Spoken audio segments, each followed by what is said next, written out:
Thanks a lot for the introduction, Nirmalji. So, without wasting much time, in the coming 30, 45 minutes, we will try and understand about palbociclib. With few slides, I'll keep it simple, and because this is the first CDK4/6 inhibitor, it is very important to look into the design of the clinical trials, the inclusion criteria, what are the outcomes, because it is this drug that has formed the backbone of how a CDK4/6 actually works. So, my disclaimers. And so if you look into breast cancer, you can see the incidence of breast cancer, the Globocan 2018 data. It is the second most cancer as far as incidence is concerned all over the world. Whereas if you look into mortality, it comes down to fifth. Lung cancer incidence and mortality both are in number one. Whereas if you come to breast cancer, the incidence is in second, whereas the mortality comes down to fifth. So this is just a reflection of the effective treatment options we have for breast cancer. That means the incidence, we are able to cure significant number of patients who develop breast cancer, and that's why in mortality wise it goes lower down, whereas it's much commoner than other cancers.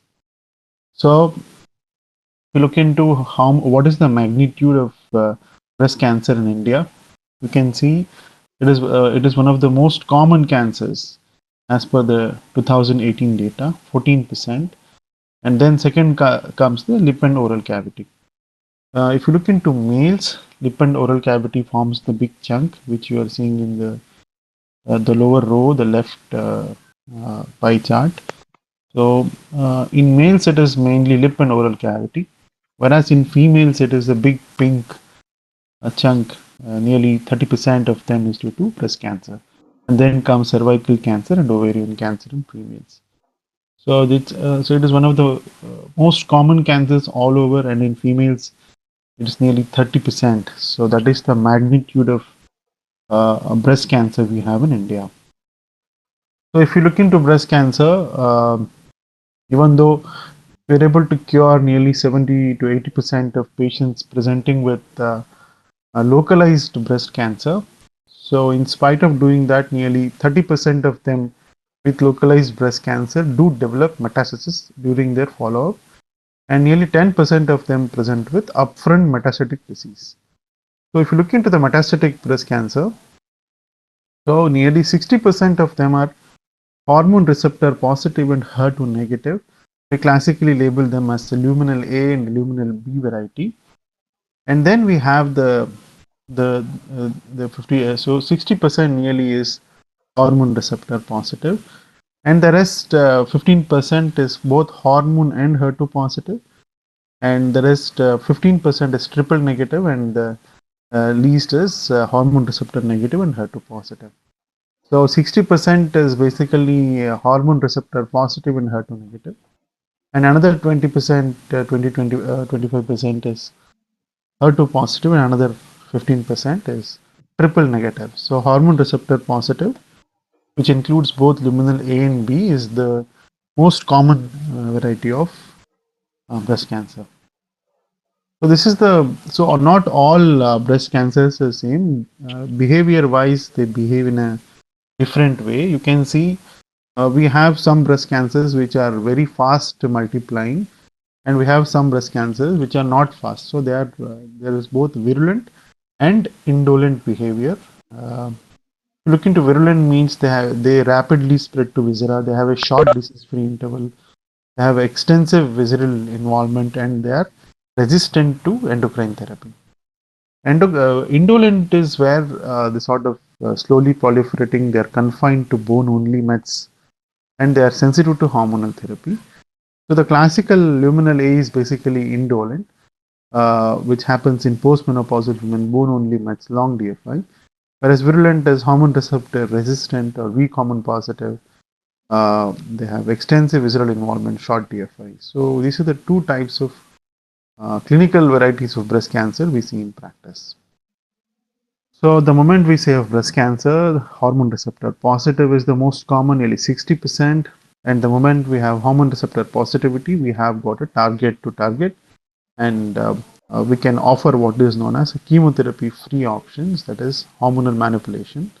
So right from 1970 onwards, we had anti-hormonal drugs, starting from tamoxifen in 1977, which is a partial agonist antagonist, and then we had aromatase inhibitors coming up, anastrozole, letrozole, which were non-steroidal, and then we had steroidal aromatase inhibitors, namely exemestane in 1999, and then we had pure estrogen antagonist, that is fulvestrant in 2002, and then we had CDK4/6 inhibitors, especially palbociclib was the first CDK4/6 inhibitor that came in 2015. So what is this CDK4/6 all about? So if you look into any multiplying or any cell for that matter during its multiplication, it has to go through the G1 phase, S, G2 and M phase. So we have checkpoints, namely the G1S checkpoint and the G2M checkpoint. So this transition from G1 to S is basically controlled by the E2F, the elongation factor, and this elongation factor is actually bound to the retinoblastoma protein. So basically, if the retinoblastoma protein is active and intact, it binds to the elongation factor E2F and it prevents cell multiplication. So basically, RB gene is a tumor suppressor gene and it prevents progression of cell cycle or cell multiplication. So, but if you give the phosphate moiety to the retinoblastoma gene, or if we call it as phosphorylation of the retinoblastoma gene, then the retinoblastoma gene can no longer hold the E2F. The E2F becomes free and causes transition of the G1S phase.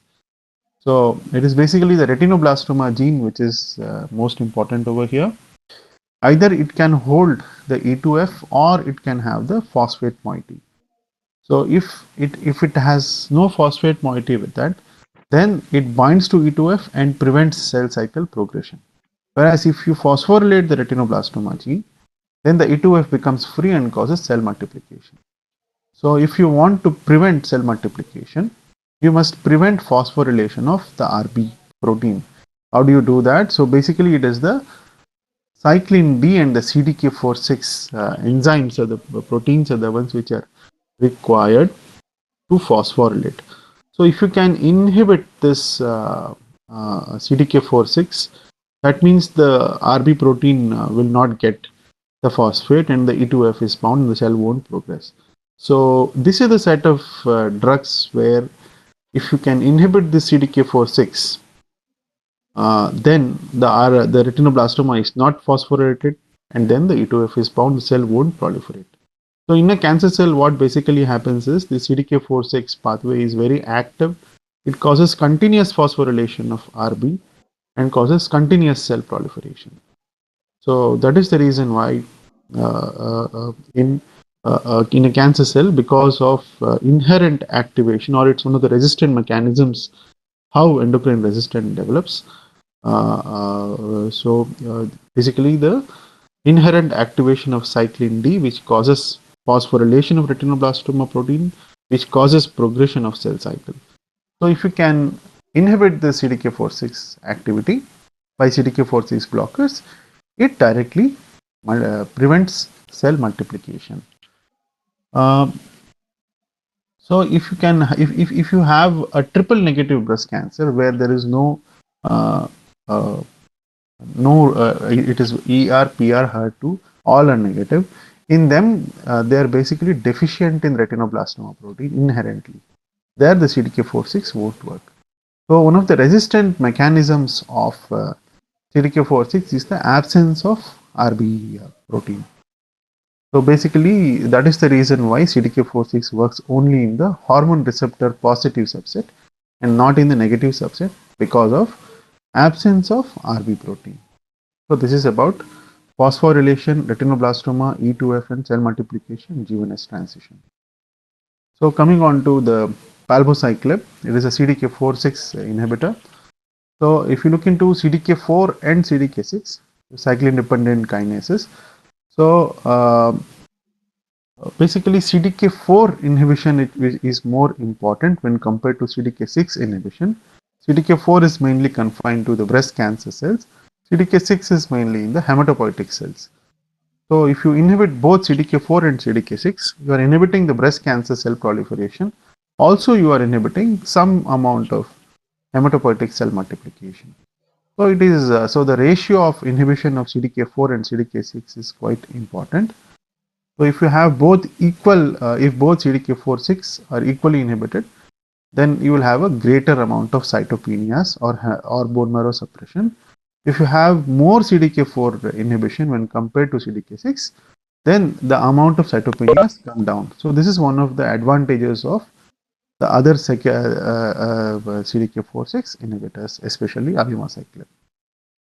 So if you look into the label, so palbociclib is indicated both in first and subsequent lines of a hormone receptor positive HER2 negative metastatic breast cancer, both in first and second line, in first line in combination with letrozole, and in second line in combination with fulvestrant. So all the palbociclib trials are given the name Paloma. So Paloma 1 was the first study we had. This is a phase 2 study. This is the first line setting. This was a phase 2 randomized trial. It was a 1:1 randomization, and it was not placebo controlled. It was letrozole plus palbociclib versus letrozole alone. And this was the first study, the Paloma 1, where it showed an improvement in progression-free survival to nearly 20 months.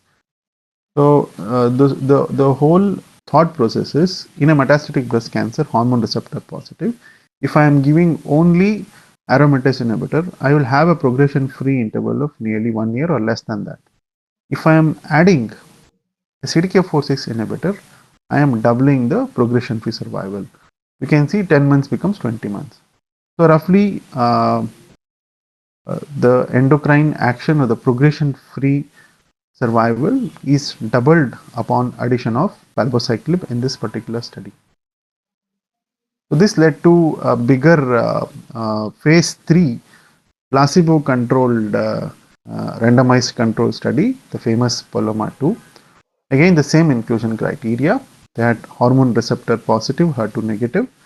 They would have received adjuvant treatment, but the disease-free interval should have been more than 12 months. That means they should have been endocrine sensitive. Measurable disease was by RECIST, ECOG 0, PS 0 to 2 was also included, and no visceral crisis was there. So there was no symptomatic visceral spread was there. So you can see the number of patients, huge number, 666 patients, 2:1 randomization. Palbociclib, the classical 125 milligram once a day, 3 weeks on, 1 week off, plus letrozole versus placebo plus letrozole. So it was multi-center. You can see 186 center in 17 countries, and treatment continued until objective response, unacceptable toxicity or withdrawal. So, however, the crossover was not allowed in this particular trial. So the dose reductions was as per the guidelines for palbociclib. For letrozole, it was not allowed. So these are the baseline or the demographic characteristics in both the subgroups. You can see both of them are well balanced. What is important is you can see nearly 50% of them had visceral disease. And also you can see the number of metastatic sites were really 2 and 3 and even more. So nearly 60 years, even 70% of them had multiple metastatic sites, and also nearly more than 50% of them had received adjuvant chemotherapy, adjuvant hormonal therapy, and also chemotherapy. So this is the garden variety of metastatic breast cancer which comes to the clinic with multiple visceral disease and even multiple metastatic disease were all included. So you can see the intent to treat population. There is a statistically significant progression-free survival. Again, there is near doubling of the progression-free survival of 14 versus 28 months, which we saw in the phase 2 randomized control study, that is the Paloma 1 trial. So similarly, there is doubling of progression-free survival of 14 versus 27 months when you add palbociclib to letrozole. And you can see the hazard ratio is very impressive. It is 0.56 with an impressive p-value. And you can see the forest plot. All of them are in favor of uh, the palbociclib arm, whether it was bone only, whether it was visceral disease, whether it was one disease site, more disease sites, age less than 65 or more than 65. So in all the subgroups, there was a benefit towards the palbociclib arm as far as progression-free survival was concerned. You can look into the overall response rates.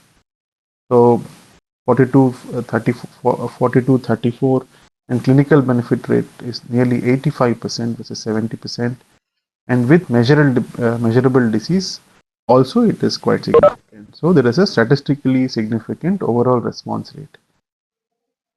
So this is regarding the subsequent therapies. You can go to the last row. So the placebo arm, nearly 12% did receive CDK4/6 inhibitors in the subsequent line. Otherwise, the rest subsequent therapies are as per the standard practice. So the conclusions of Paloma 2 were, this was basically the first line trial of palbociclib plus letrozole versus placebo plus letrozole. There was a statistically significant progression-free survival benefit, nearly doubling of PFS of more than 2 years. And you can see the side effect, which I'll discuss later, leukopenia, neutropenia, which are short and reversible. So this made it was Paloma 2 that got approval for palbociclib in the first line treatment of metastatic breast cancer in combination with letrozole. Then we have the Paloma 3 study. This is basically subsequent line. Again, the similar randomization 2:1. Inclusion criteria is prior endocrine therapy was allowed, and you can see even chemotherapy up to one regimen was also allowed. So this is the distinct way Paloma 3, which is different from the Monarch and the Mona Lisa group of trials where they did not include prior chemotherapy. So we look into the Paloma 3 study, again 2:1 randomization, good number of patients, palbociclib plus fulvestrant versus placebo plus fulvestrant, primary endpoint being progression-free survival. So again, the demographic profile is as per what we see in clinical practice. You can see less than 24 months, nearly 20%, and more than 24 months disease-free is nearly 80%. So majority of them had a good disease-free interval in the prior line of therapy. It had both visceral bone-only disease.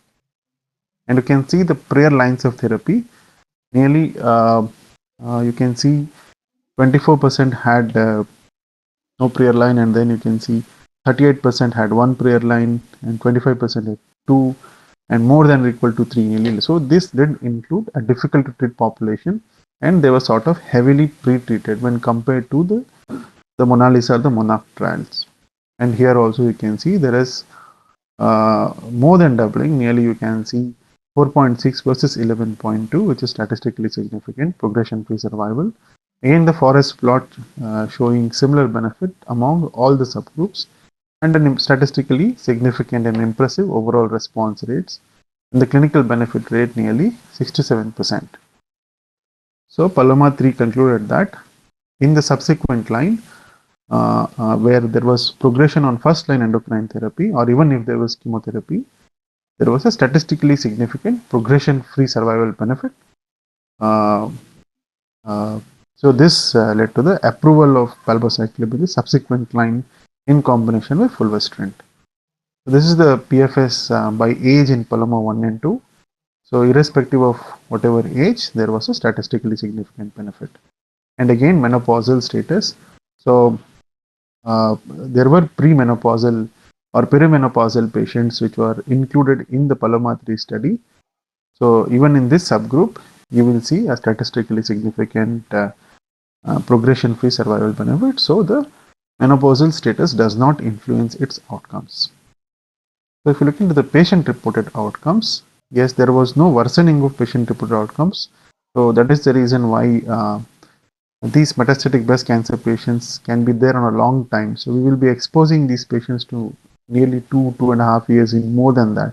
So it is very important to have a good quality of life assessment. In fact, you can see there was a significantly better global quality of life in the Paloma 3 study, and there is a delay in the deterioration of quality of life, and even the emotional and the pain component also have been better, and there is no deterioration of quality of life due to side effects. So if you look into overall survival, so overall survival is one of the gold standard endpoint in any cancer for that matter. But because of multiple post progression treatments and long term survival, it gets diluted. Having said that, in the Paloma 3 study, you can see in the intent to treat population, this is the overall survival benefit we have.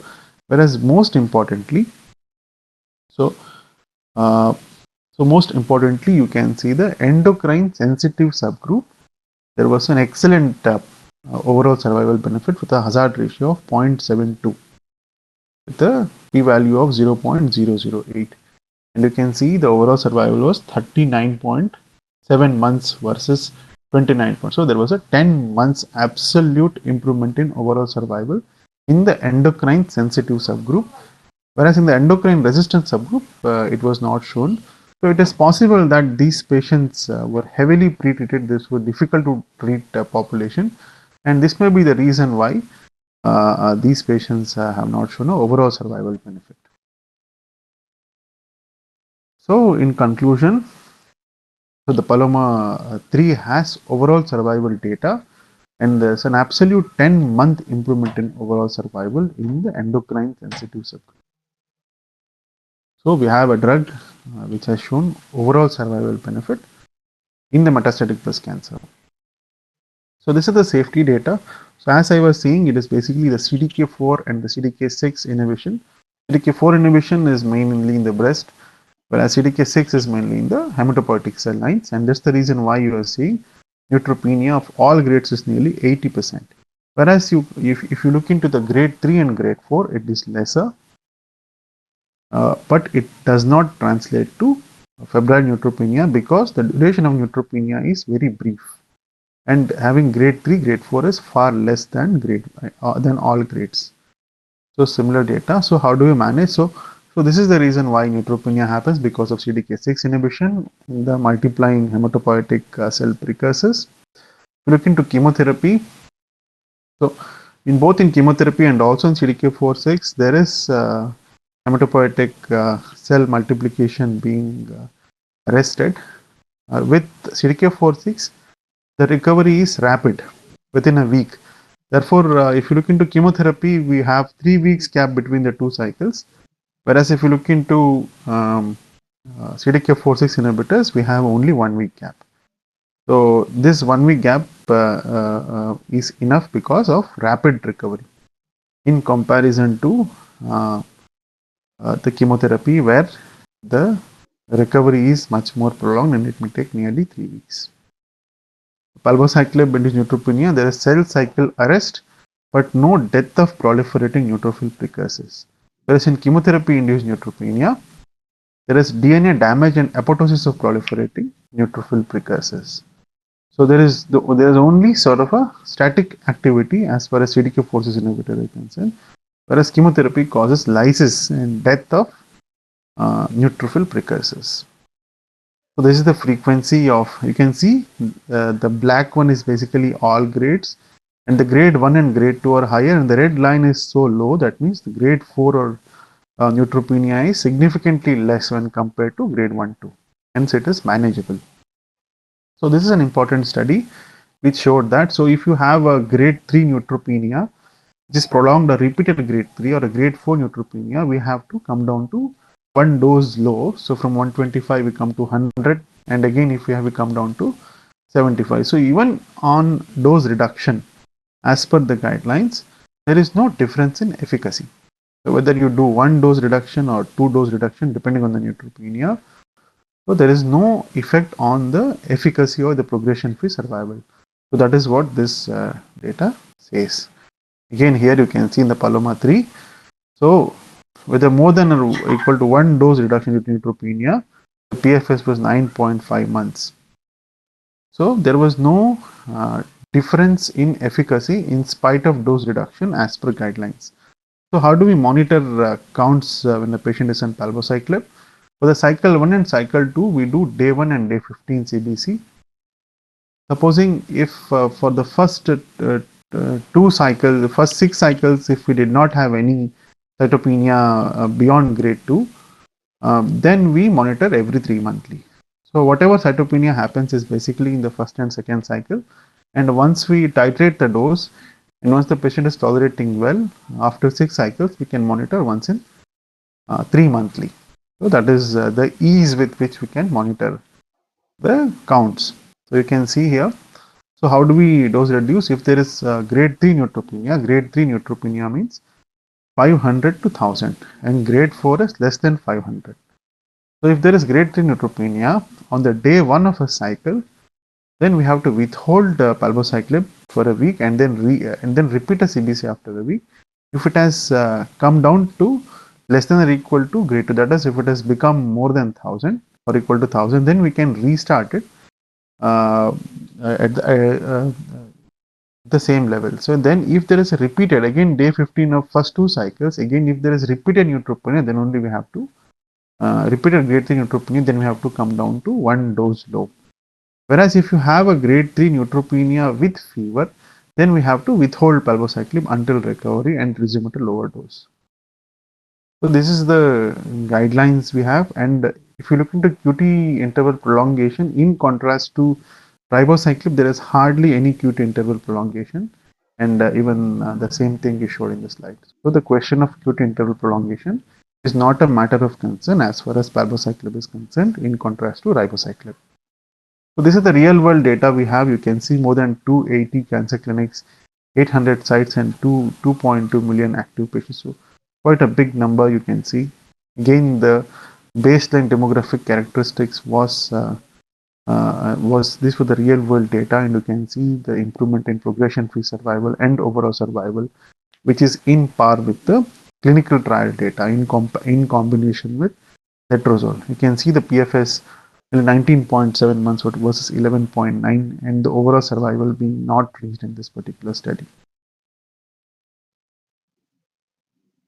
So nearly a 2-year follow-up, again showing a statistically significant PFS benefit, just reflecting that the real world data are in par with the clinical trial, that is Paloma 2 and Paloma 3.